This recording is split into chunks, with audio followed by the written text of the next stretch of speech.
And we are live. I want to welcome one of my co-partners in thought experiments, rethinking what we think we know. We find out I didn't know nothing. Then you have to go down some rabbit holes to look at things. And what we're doing is we're here on the front row seat, and we want to think about things in a different way from the present moment through awareness and seeing what we can find and gather so that we can move forward in our lives. And we have been doing a lot of inner work, and we have found things that we didn't particularly like, but we accepted them and put googly eyes on them. No, it's a monster. So Donna's here with me today, and we're going to discuss a couple of topics that we both have some passion about, because we both, Donna has children. We see what's going on in our cultures and in our society, and it seems like it's just a hot mess becoming a hotter mess. So welcome, Donna. Welcome back to the front row seat. Where Thank you, Cheryl. You're very welcome. And it's always good to have you here. I love our discussions. Um, it takes a lot to go in and talk about these concepts because it brings you up to yourself and where we're not being present. And we get glitched out, and then we have learned recently that it's not out there. It's us doing it. Yep. Well, thank you. I always appreciate coming and chatting with you. The way you show up vulnerably and with honesty, it's exciting to me, and it inspires me to continue on this journey. So I'm Oh, sure you inspire many, many other people to, have these hard conversations and look where you don't want to look. But that's where well, the truth is, and that's and where the freedom is. the truth is right over there under that carpet. We've been sweeping it all under. Yep. That big lump under the Yeah. carpet. And the lump keeps getting bigger, and now we're just Yeah, tripping over it thanks. easier. That's all that's going Exactly. on, Yeah. really. Yeah. So Donna and I come from a background where we had interaction with a man named Tom Campbell, and he has such clarity. He rings true like a bell. And when you ask him a question, he just tells you the truth. That's what his goal is to tell you exactly what he sees. And from that process, both of us recognize that what's really going on is within inside of us, and what we think and what we feel, and we just recently come onto, in our bodies, we have a system called the fascia system. And what we're thinking about this morning is that maybe this fascia system is pre-programmed with all of this stuff. And maybe it's, putting that frequency out into our reality, and it's creating these things so that we can see, what's going on. And what I noticed was when my fascia, when my body feels loose and relaxed, big breath, when it feels that way, what I've found is that my mind does not loop in survival coding, which I think that's what it is. And the survival coding is all coming from probably our fascia system that has learned a really bad thing, that when it's tight, then the mind thinks that we're not safe, which isn't true. Maybe we just stumped our toe. The fascia Mhm. braces and tightens, and now we're back in survival coding. And Mhm. so, if this fascia is the key to it, and relaxing our fascia is another key to it, then what we can do, it opens up our mind to take in new possibilities, because we're not trying to survive anymore. So, what do you Yeah. think about that? Yeah, if you don't feel safe, then I feel like you can't make a choice from a place of love. You're making choices from a place of fear, which is going to perpetuate that experience. Yeah. We found that when you make a choice from there, you just get more of it, and it gets Yeah. bigger You until keep you, getting the same feedback. yeah, Yeah. same Yeah. feedback, same Yeah. mechanism.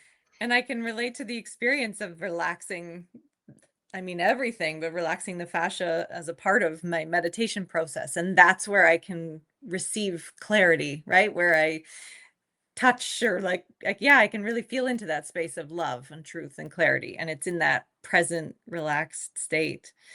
So this feeling of safety is huge. The feeling of safety, and we both were talking about too, is that our fascia system records, it's like a memory Mhm. system, right? Yeah. And so the experiences that we had when we were children growing up, those experiences are all coded in our fascia.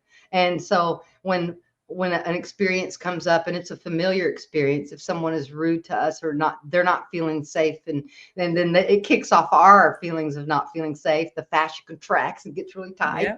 And so what we found is that, that presence, that's really the fascia, that it's just relaxed. You're in a relaxed state. You're open. That's how you can get the data from somewhere else besides survival mode. And so until that happens, it's like we didn't really realize how much our body was the Like rendering or yes, yeah, so much yeah, of our reality that our body itself is rendering, yeah. right? And I so did a go ahead. yeah, I did a little deep dive on this recently, and that Cheryl mentioned Tom Campbell. So he presents a framework of this reality in terms of like an informational reality or a virtual reality. And so I was looking at the idea that like trauma is stuck or stored in the body.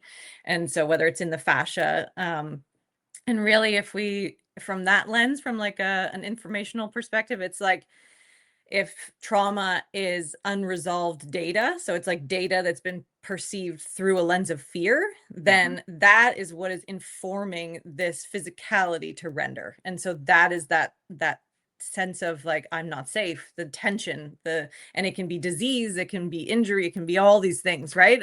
At the subtlest level, it's just like a tightness.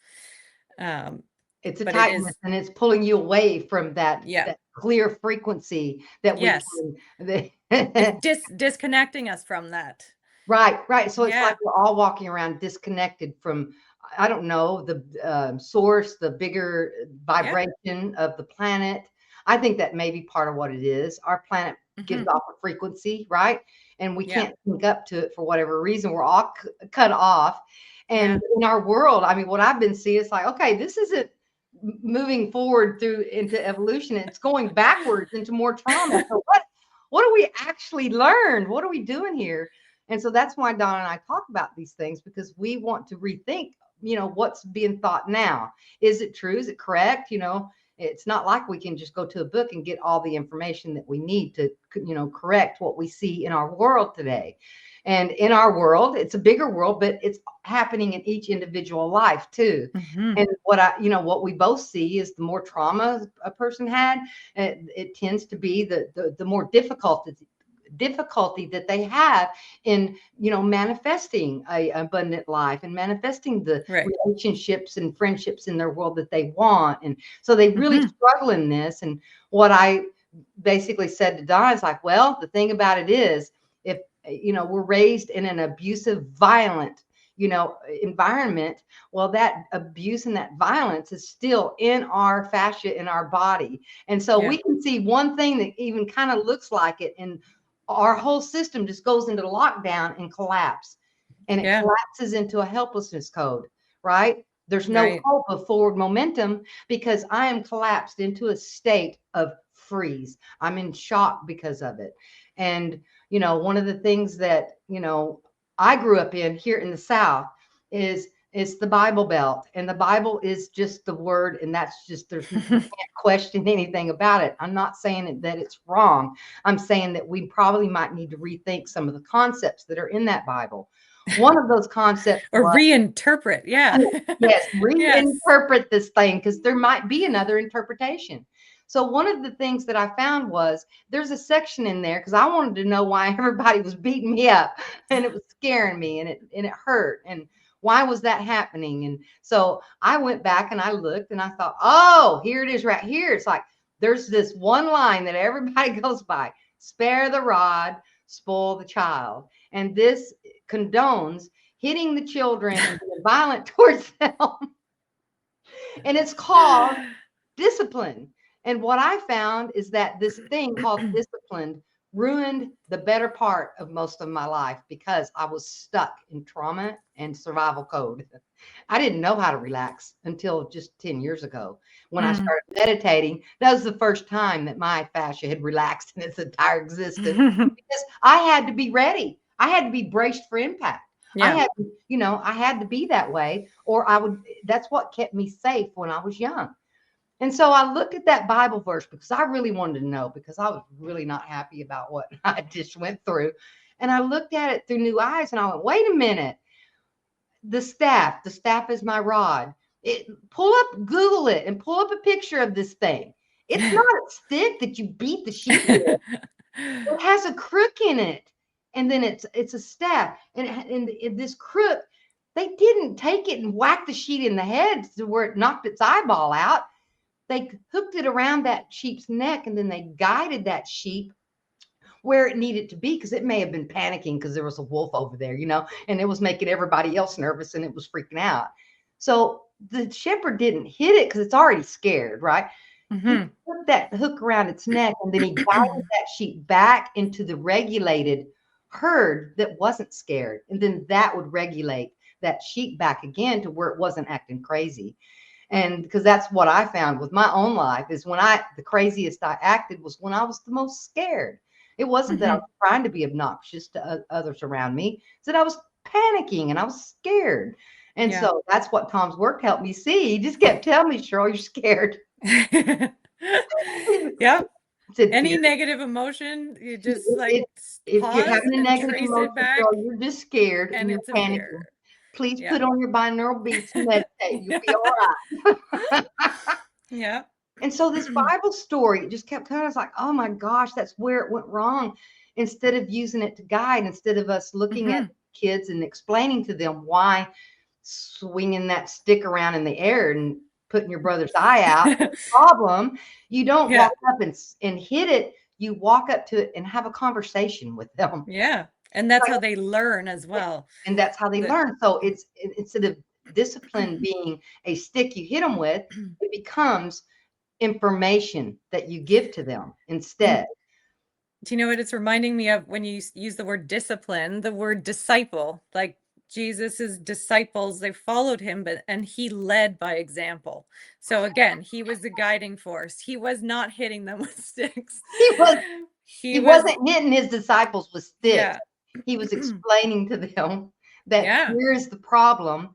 Fear is written in the Bible over and over again. Do not fear. But if you're coded in it, that's all you can do. Yeah. But that's one thing that Tom said was, fear is the problem and love is the answer. Yeah. And so I was like, okay, I got to get rid of all this fear. Okay, where do I start? And so anytime a negative emotion comes up, you're in fear, go put on your tones. What that was doing was relaxing my body, but I didn't know what was going on. I figured it out. I figured out how to get rid of that fear. It's like, no, you just relax, Cheryl. Yeah. That's all that happened. But it was allowing you to connect to that coherent state and allowing you to connect to source or to the larger consciousness system, which represents evolution toward love, right? Cooperation, connection, abundance, support, right? So we're safe. Like it's a safe space in a sense, rather than a fear state. So then I thought about this next thing. As parents, they work really hard. They raise kids, got to feed them, got to do all this. Now, why would they want them to not be able to function?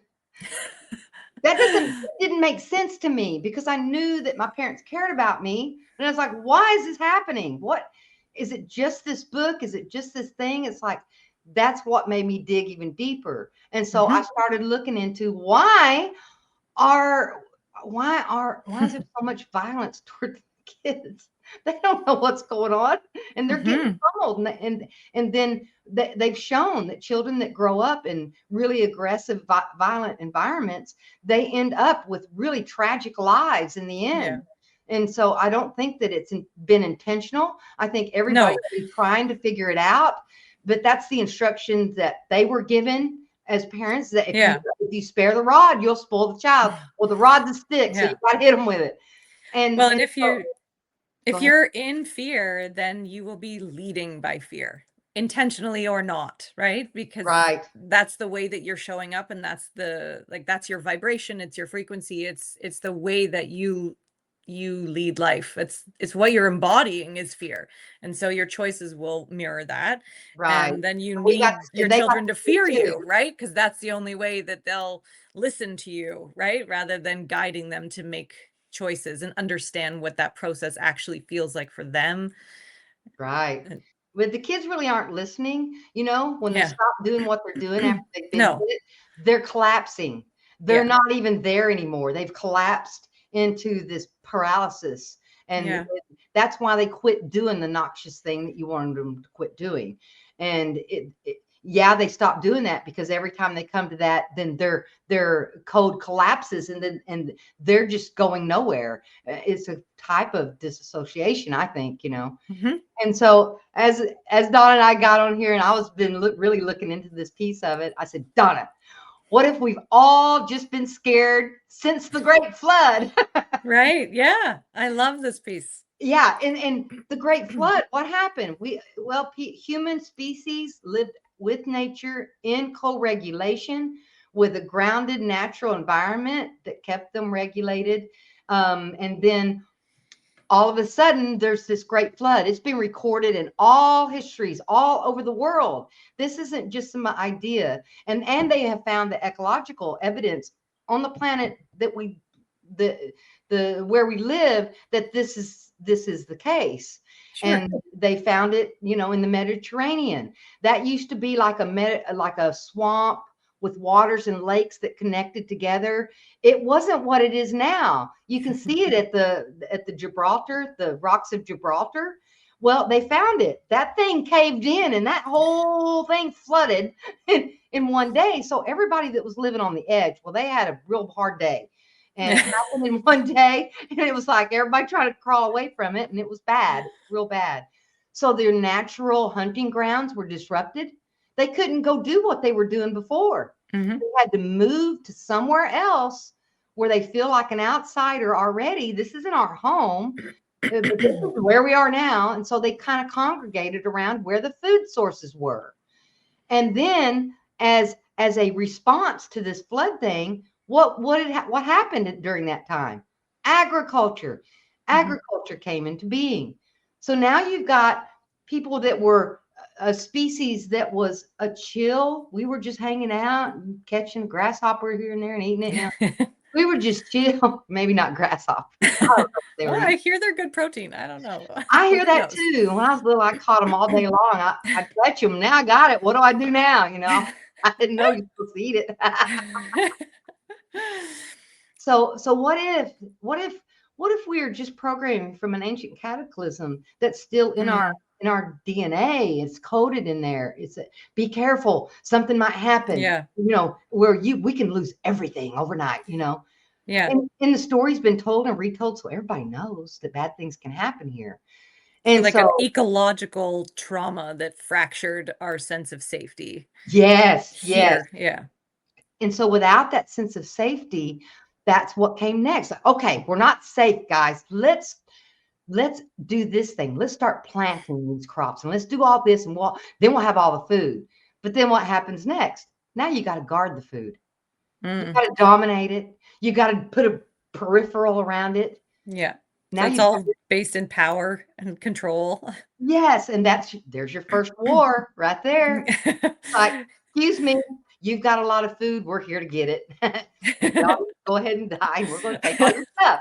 And that's what's been going on ad nauseum, repeat, I think, since then. I'm not sure. It's just a theory. But when you look at the two different cultures, a hunter-gatherer culture that lives on the land in harmony with nature, and a culture that has agriculture, the parenting styles in those two cultures are completely different. Right. It's a totally different experience to be living off the land, to be like, that's presence, right? Yes. And then that is what the children are learning, they're witnessing. That's just what they're a part of. They're not witnessing fear and scarcity. And we're not safe. We're not safe. Yeah. We do something, somebody, and so when agriculture came in, it changed how we interacted with each other, because then we had to go into these roles too. We had to go into these roles to be able to do the agricultural culture. And I think the purpose of having this talk isn't to say, well, it's all wrong. It went wrong. Now we're wrong and it's all bad. that's not the purpose of this conversation. I think that if we rethink about what has happened and how to move forward, I think that some of these issues that we see all around us can be solved with the right information. I think it can be solved. And instead of just doing things the same way over and over again, that is not working, is go back and find out what is the problem. Okay. Yeah. Well, I think one of the problems, and I can speak on this because I have every right to, is violence towards children. It doesn't help them. It causes their lives to be miserable. And it's a very, very difficult thing to grow out of and heal from. Sure. And it takes years. So my point about the whole thing is I wanted to know what happened to me and why, And so it's like, wait a minute, if they're sitting in a scarcity model and that's the only thing that they were told, like it came down through the religions that you have to beat your kids up with this rod to make them act right. Well, that's all they knew. They didn't know all the rest of the information that Donna and I are talking about right now. And so all that needs really to be done in my mind, and I'm doing this with my nephew and other people in my family, is to redefine this rod thing that we're hitting each other with, and this aggression that is all of the parents' frustration, all that aggression and anger and angst. It's an unsafe body. They're not relaxed. And then it's just exploding out onto the children. And then the children are growing up and then they can't function. And then it's still messed up. And it just keeps perpetuating, through each generation over and over and over again. And so that's why I wanted to look at this about, how the children are addressed. Now, we can't go back. We can't go back to like a hunter-gatherer society.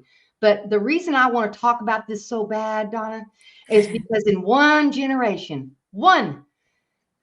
it switched from the rod being a stick that you hit kids with and violence in the home to the rod becoming a staff that you guide them with. And I have a family member.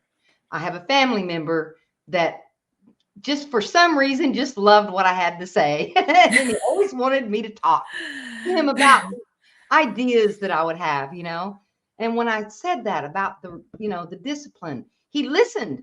Well, he's an adult now. And guess what? He's not using violence. And he came straight out of it himself. But he's not using it because he didn't like it either. He thought it was way over the top and that, it wasn't something that he needed to be good or whatever. Right. And so he just took all that out of his parenting and put back in the guidance. And, when one of his, and he's got some 3 little active boys, 3 of them. So you can imagine that goes on in that house. This thing is tied to a guide. string out an airplane, and we're going to fly it in here in the living room. So the kid's flying this thing in the living room, right? And then it puts one of the other one's eye out, not out, but it hits them, And then Wesley doesn't walk up to that child that just did that and attack it. He walks up to the child. He gets on one knee and gets his eye to eye level. Excuse Make a connection. Sir. Yes, connection. Excuse me, sir. I love your flight arrangements with your new thing that you've got flying around in here. I think it's brilliant. But there's only one problem with it. Other people are in here too. Yeah. And see your brother, look, he's really upset. Look at his eyeballs hanging out and all. Yeah. Then he noticed something and he talks to me about it now. He said, you should have seen the change in the child because they just weren't aware that what they were doing was going to hurt somebody. They just didn't know. But then when he told him, the same child put it down. He says, oh, I need to do this outside and made up his own mind to fix it. And then he went outside and flew that toy till the cows came home. And so the child learned, and he learned in a way you can't have an airport landing strip in your living room. Exactly. But he was met with presence. Yes. And love, right? And just like calm clarity. There's no fear here. I'm not about to blame you for anything. This is just, let's cultivate awareness in this moment, and then make a choice. and let's learn and maybe see something we can't see. And airport runways are for outside, and then he never did it again because now he knows. And so and he came back to me and said, Aunt Cheryl, you don't believe it, but this thing really, really works, And he said, he goes, it's just completely different how these kids act. Because see, when you're a parent and you're hitting your child, then the child has to put in their mind that the one that they go to comfort and for care, the one that's supposed to help them here, your caregiver, is a predator. That's how they see you. As a predator. And then now that's like huge incoherence. Like the dissonance that creates is just so confusing for their system. Okay, my caretaker is my predator. Okay. That doesn't mesh in your mind. It doesn't work. And so my nephew listened to what I was saying. He wanted to change things because he saw how it disrupted his life and his ability in some areas, because he was always, he had the same thing, going in and out of panic. And, and when I would talk to him, he was probably the first one of the kids that I explained, you have a vast inner world. And when something's going on out there, you need to go in. And when he would call me, and he was a teenager, right? So emotions are all over the road. And Cheryl, there's this thing. I said, okay, first let's take 3 deep breaths, and then we'll talk about this. And he took some breaths. I said, you calm down and relax. And I was like, this is just, it's how now you had this experience, but how do you feel? What's going on inside of you? And he goes, well, it's obvious. I was panicking, And so him just coming to an understanding of his inside world, and it became valid. He wasn't discounting it and saying, oh, that's woo-woo. Right. He knew he was having an inside world once he thought about it. And I said, well, we always have an inside world. Everywhere we go, we're having a dialogue with ourselves. We're either emitting panic or presence, and so he really took that to heart, and as he grew up, he had to forgive his parents because of the problem, the violence and all that was going on. He did it. He worked through his feelings about all that, and he has become one of the best parents I've ever seen. And his kids, they're so well behaved. They're just they have presence, and they already know how to manifest stuff. One of his sons came over to my house, manifested himself a car. It was a car down the street, but he was like, oh, I want that. Next thing I know, this 3-year-old has manifested a car in the front yard without a driver's license, without a seatbelt. He gets in the car, hits the gas, and takes off like a banshee. I mean, it was just like, and so they know they have hope in the present moment. They can put their intention and will forward, and they can just do it.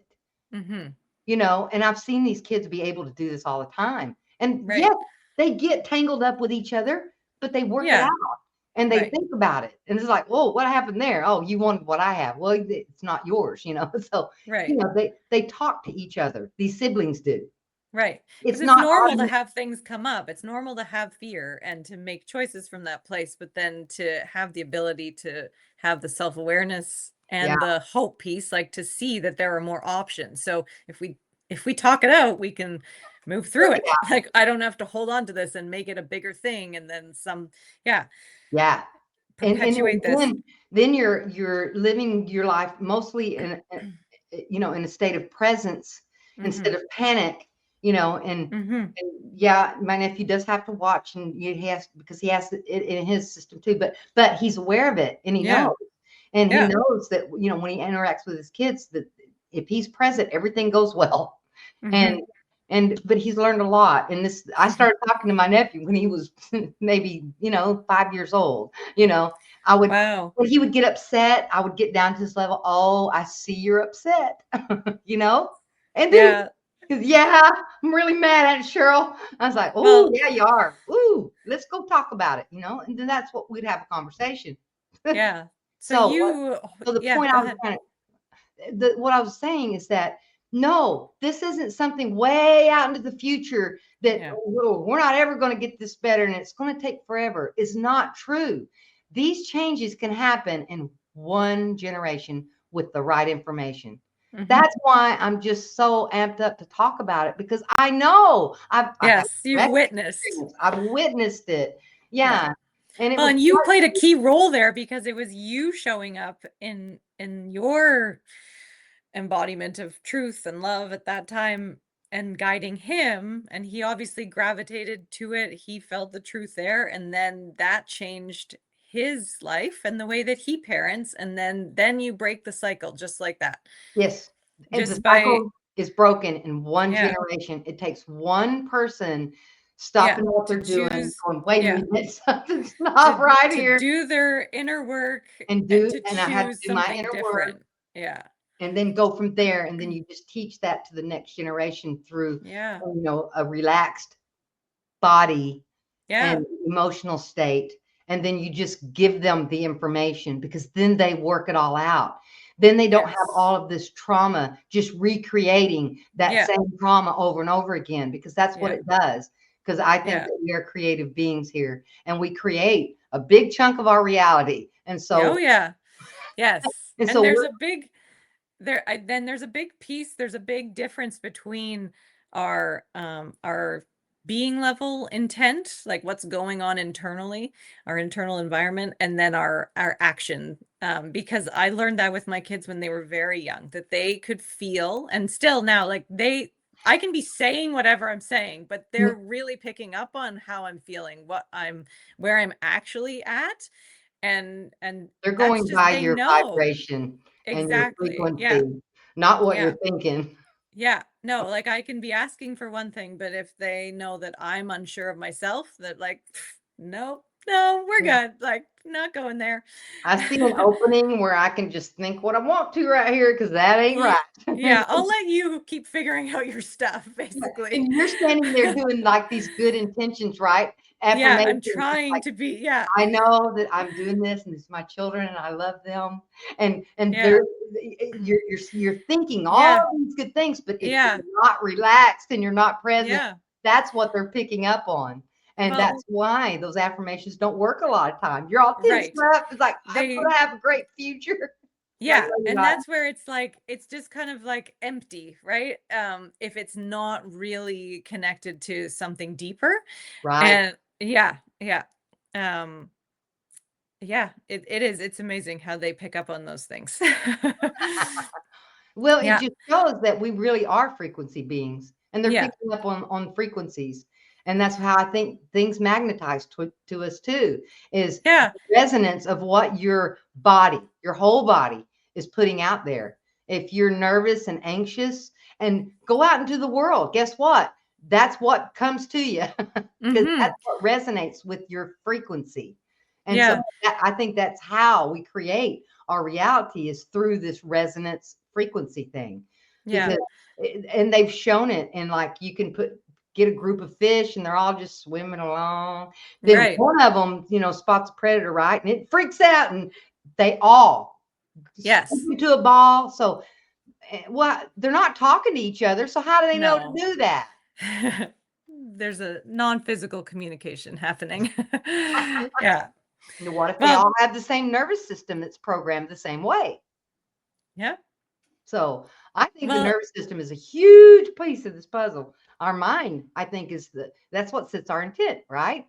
yep. Yeah. So our intent, it pulls us forward. But if we're caught in this fight, flight, not safe mode, Mhm. survival mode, well, you can think all the good things you want, but you're still going to resonate that to you, what you are resonating yourself. Yes, yes. Yeah. So the affirmations, yeah, like you can say what you want, but if you're actually resonating at a different in a different place, Beautiful. that's the communication that's happening with source. So that's the information that you're sending and then receiving. And I feel like it's important to or I want to touch on like um authenticity or like honesty too in terms of like emotional intelligence and expression with kids, because I feel like there was a part of me that for a while, I didn't, obviously my intention was not to abuse my kids, like verbally or emotionally anyway, but then I found myself like hiding a lot of my emotions. And so again, there's a dissonance there because they feel that on the inside I'm frustrated, but I'm like keeping it together but then I had an experience where I wasn't like it wasn't, I just raised my voice, and I don't often, but I just did, and it was like a reset.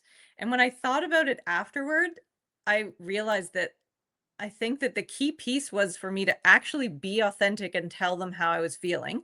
Mm-hmm. But that piece was also um connected to the the aspect of like my own inner work, and that in me expressing a negative emotion of like frustration or something, I was still able to like be responsible for my feelings and own my own stuff, and I could tell them where I was at but not put it on them. Right. And that authenticity piece was, it was like a game, it was just like it was a reset. Like I had to just, I got loud for a minute, and I even then wanted to criticize myself about that, but then as I sat with it, it was like, no, you know what, that's okay for them to know sometimes that this is where I'm at, but that I can own my own emotions, and Mm-hmm. it's not their fault. It's And not so theirs. we don't have to use abuse, we don't have to hit them, but we also don't have to pretend all the time that everything is just fine, because Right. that No. isn't serving either. Yeah. Right. And then when they know what's going on and you can just look and say, "Oh, I'm sorry, I got frustrated," then they know Yeah. that it's okay to get frustrated. Yes. We all do. And then you Yeah. know, excuse me, ma'ams. I am just frustrated right now. It has Yeah. nothing to do with you. And Yeah. I'm going to go I need recenter a minute. myself Yeah. and come back into presence. You don't have to tell them all that. Exactly. But then they Well, know. yeah. Then they know that it's not them. They're not the Yeah. problem. That Yeah. the problem. Sometimes mom has a problem too, and I Yeah. think that's part of it. Is I've never been a mother, so I'm you're going to have to recenter this probably, but if we all have these broken places within us since the flood probably, and and Yep. and we have this darkness, this dark side in us that is Yeah. protective, and it's trying to guard ourselves from the outside trauma. Well, kids can seem traumatizing at sometimes, they're screaming and they're running through the house like they're wild, Yeah. Yeah. and so they're it's reigniting that. And I think part of it is coming to the understanding that once we go in, that we do have this darkness within us that we have Mm. to integrate and we have Yeah. to incorporate. That we as a human species, we are not good. We are not Yeah. all good. We're just not. We No. have this stuff. And so Yeah. coming to the forefront of, I have this dark side in me. When someone is dysregulated and is near me, well, I want to pick up a rock and throw it at Yeah. because it's Yeah. regulating me. But see, Yeah. that's not the answer. Put the rock No. down. No violence. Put the rock down. Take yourself out of that space Hmm. and go into a space where you can recalibrate and recenter. And Yeah. that's what I learned how to do when I was doing my fear work.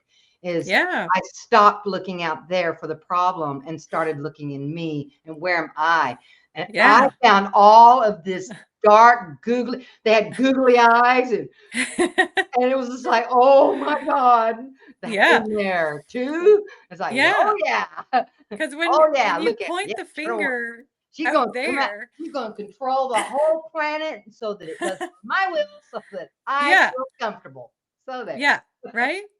But when you do that, your external, like your experience doesn't really change, right? Like, I don't know, but no, like you can point the finger all day long, but when you start looking at those parts of yourself Triggers. that are less pretty than you would like them to be, and it can be really uncomfortable and painful, and but like the ability to do that, to look there and then to actually accept, like to expand your capacity for love in yourself, but then it extends outward obviously to everyone or everything around you.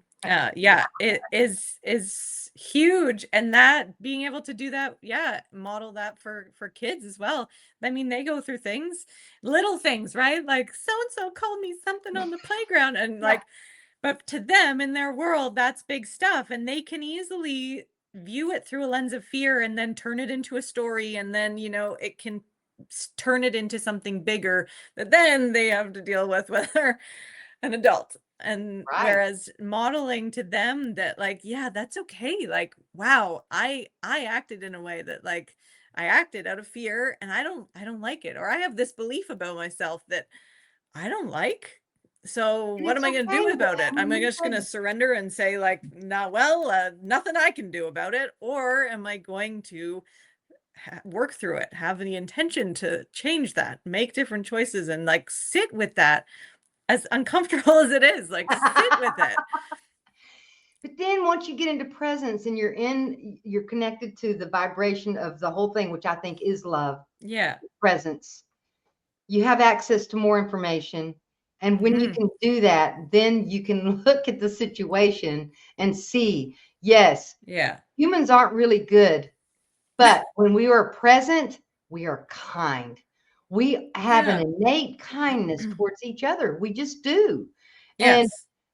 when we're in presence, Yeah. I've met people there. They were extremely kind people, Yeah. but we were never designed to be nice. Nice is nice is actually a coping mechanism, and it creates people pleasing. That's the It truth. can be for sure. Yeah. Yeah. And Yep. so when you're constantly trying to please everyone, then you're all really doing is you're acting out of that dark space that's within you that Right. has no trust and it Yeah. has no peace because it's in survival mode and Yeah. you're tense and you're just creating more, this confusion in your world.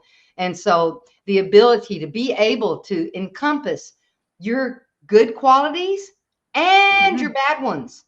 Hmm. I looked at it like, okay, I got a white circle and a black circle. This is dark and has googly eyes and it's scary. This one, I love these traits about myself. I can be Yeah. kind. If something's happened out in my world and somebody's passed out on the ground, and well, I can walk up and assist them. I will. That's what I would do. Yeah. I would walk up and assist them, not say, you're on your own, man down. Yeah. And so I looked at both of them and I was like, okay, let's throw this all into a bucket.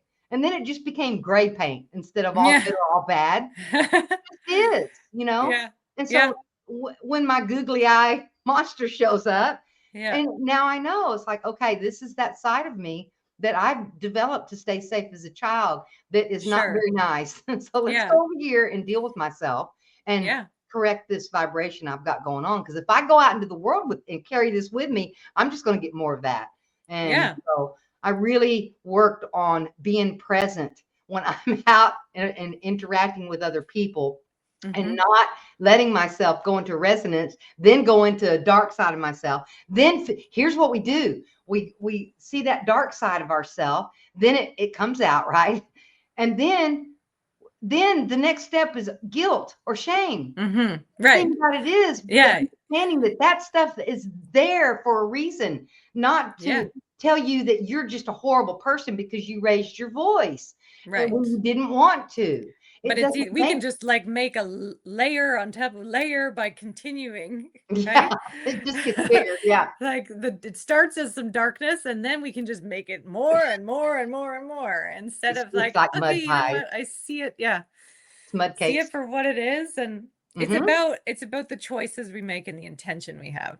And Yes. I think I mentioned this to you before. I remember I used to listen to a lot of Ram Dass, and he was talking about, I think the word he used was like his neuroses, but like he talks a lot about ego and that kind of thing. But he said, Mm. like my neuroses, they didn't disappear. I just started to invite them in for tea.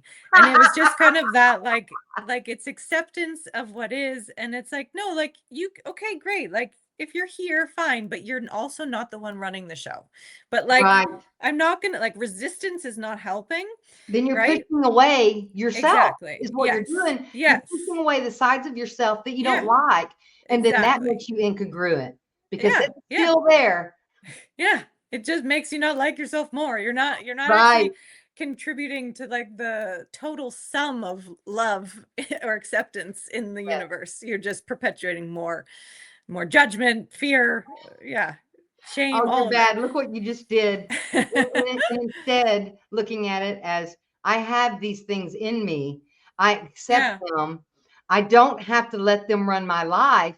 Yeah. It's like a sword that I'm going to just keep in its Yeah. sheath. Yeah. It's there. Sure. I'm aware that it's there, but I'm in control of it. I Yes. can't get rid of it. It's there. Yeah. It's part of who I am. It's there for a reason, for whatever reason. It Yeah. doesn't matter. It's there. And so I'm going to keep that sheath, and I'm not going to visit it on other people. And Yeah. that's how you're inviting that sword that you can slice things up with. You're inviting it. Come to tea. Let's put the sword on the table, please. Yeah. Stop Yeah. breaking all the teacups. Just Yeah. stop right there. Let's have a talk. And not turning that sword toward yourself. Yeah. And that creates that self-hate. And that's where that guilt Yeah. and that shame comes in. And not turning that sword toward yourself, but keeping it in its sheath toward others and yourself. Yeah. Then you've got a self that can have hope and project into the future. And it's like, oh, well, I can't go to that birthday party because I might say something that somebody might not like because I get dysregulated really easy. So, that means that no, you just need to learn how to regulate yourself and keep Yeah. yourself regulated instead of, withdrawing from the world and hating on Right. yourself just because you've got these things that look like a sword, because you do have it. Yeah. Everybody does. That's what I mean by the human species is not good, but we can be extremely kind to each other. We have, yes, we have It's things. like we can make choices that are like either for evolution or de-evolution, right? Right. It's like good, bad. It's like, but like you're either evolving or you're not. So it doesn't have to be so, it doesn't, we don't have to make it mean anything about ourselves. Right. You're just Right. like, is this helping me grow or not? This isn't working. I don't like yelling at that. Oh my gosh, that they were only 5. and I was acting younger than they were. Yeah. But they just, poured a whole can of Crisco all over the kitchen floor. And now we got an ice skating rink. Yep. Look at 3 it. deep breaths. Can we turn this into, what do we do with this? I was like, you always come to different conclusions when you're not dysregulated yourself. And that's what we talked about again. I think we're kind of going around circles, but that's one of the main points is acknowledging that we all have these dark places within us. And it doesn't make us bad human beings. It makes us human beings. It's part of being human. That's why we make mistakes, because it's part of being human being, especially where we're at now in the data fields that we're in now and what we see around us, maybe a lot of it came from a traumatic, state from our history. See, it's nobody's fault. There's nobody to blame. We are, in a way, innocent. We are innocent to what came before us. I didn't cause that happened in my childhood. No, I was just born, but it's my job to look at it now and look at what are you going to do with it? What am I going to do with it? Am I going to just get that sword out and just hack it all up too? It's like, well, no, I didn't want to do that too, which I did for a long time. Yeah. I did. But I don't beat myself up about it because I didn't understand what was happening and I didn't understand me. So the thing about it is, until you've worked on yourself, now where I'm at now I can say, all right, that was not a good outcome there. And that was mine, but not beating myself up. Just how can I improve this area of my mind? Yes. What can I do with it? Well, the first thing, go in there, put your beats on and relax and meditate and get back into presence. And so that's the work that I've been doing. I came from a very extremely violent background. And so I have a lot of darkness I had to deal with, and a lot of, oh, you don't deserve it. You're not good enough. Your own parents didn't even like you. Right. Because that's what children that come from these environments feel. They feel it all the way to their core. It's like, my mom hates me, Yeah. And that's how I grew up. And it made me hate myself because I thought it was me and I thought I was the problem. And so it just went from there and it just went from bad to worse. And then I had this great idea. I know. Look at you today. Look how far you've come. I had this great idea and it was, I need a job. So I went to college and I went into nursing and there I am just sweating bullets and trying to make something functional out of something completely dysfunctional that was me. But Yeah. when I started reading, I got really interested in books. And that's when I started reading everything I could get my hands on.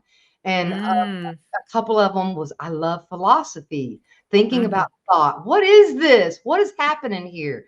And so I've been reading for the last 30 years since I was in college. So that's how I got to where I'm at now, is by learning and learning how Yeah. to critically think and think outside the box and rethink things.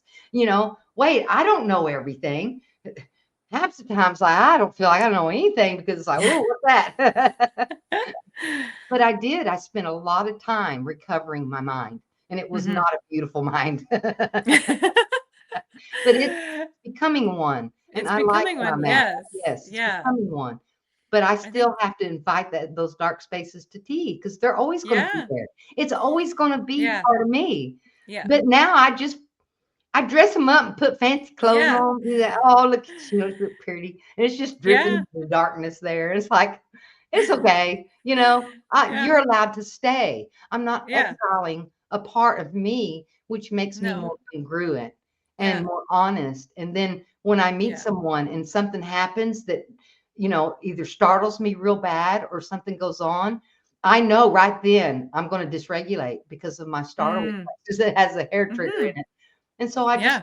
I look at the person and I say, I'm sorry, but that loud thing that just scared the wazoo out of me. So now that I'm scared, I'll be back in a minute when I'm not. Yeah. And when you tell people what's going on with you, you don't have to feel bad. You don't have to feel bad like a No. pariah anymore. Yeah. You're an It's undesirable, acceptance. because Yeah. you have this history and all these things that you work through. You don't have Mhm. to do that because you understand yourself. And what is Yeah. that one philosopher that I really love? Above all else, know thyself. And that's Yes. what he meant. If you've got Yeah. these things in you, you really need to know about it. Yeah. After you grow up and get out of that situation, there's parts of you that still live there. Yes. Yeah. Oh, Don't beat Cheryl, it's me up, Donna. beautiful. I couldn't. I couldn't. You invite me into truth. I couldn't go there. And Ah, you're it's so sweet, it is Donna. so it is really beautiful. I feel like this is a nice like way to wrap it up. The I think idea it of is like too. when these aspects of ourselves show themselves, right? It's this like reminder or this opportunity really to love Yes. ourselves more. So as Yeah. much as it shows up and it can be startling and uncomfortable, it really is an opportunity for growth and to expand more into love. Into love and presence and to Yeah. rethink things that we think Yeah. are true that are not true. And right, Yes. briefly before we leave this talk, Donna, and it was lovely, and thank you so much Yeah. for coming and having these uncomfortable conversations with me. That's how a lot of my healing is gone, is by sitting there bleeding my uncomfortable truth, right? Yes. And oh, so I sent an email to another podcaster, and his name is Frank Zanu, and he's extraordinary. He sits there and he has the clarity of someone that I haven't seen in a long time. And he sits there in this clarity and presence, and he too, I saw him having uncomfortable talks. And I, Mm. oh, he likes to do what I like to do. So I sent him an email. So I'm going to send this podcast to him if you don't mind. And Yeah. and so maybe, Frank Zanu would love to have a discussion with us somehow, some way. He wants to talk about these uncomfortable truths, and I think that, Yes. the one towards, the children and violence and what that causes and all that. I think if as humans, as species, if we can grasp this and rethink it and Yeah. move forward to understanding what discipline actually is, and that Mhm. it's not a stick that hits, that it's a staff that guides. Um, Mhm. that's what I think, that bringing that forward will just be so beneficial to the ears that are open to hear something new, that are just Yes. tired of what we keep getting over and over again. So I wanted to send this to him and ask your permission, Yes. and and I think that it would be just a good platform to talk about this uncomfortable conversation. Mhm. I'm not saying that people that do this are bad. It is that the information may be wrong. That's all. Yes.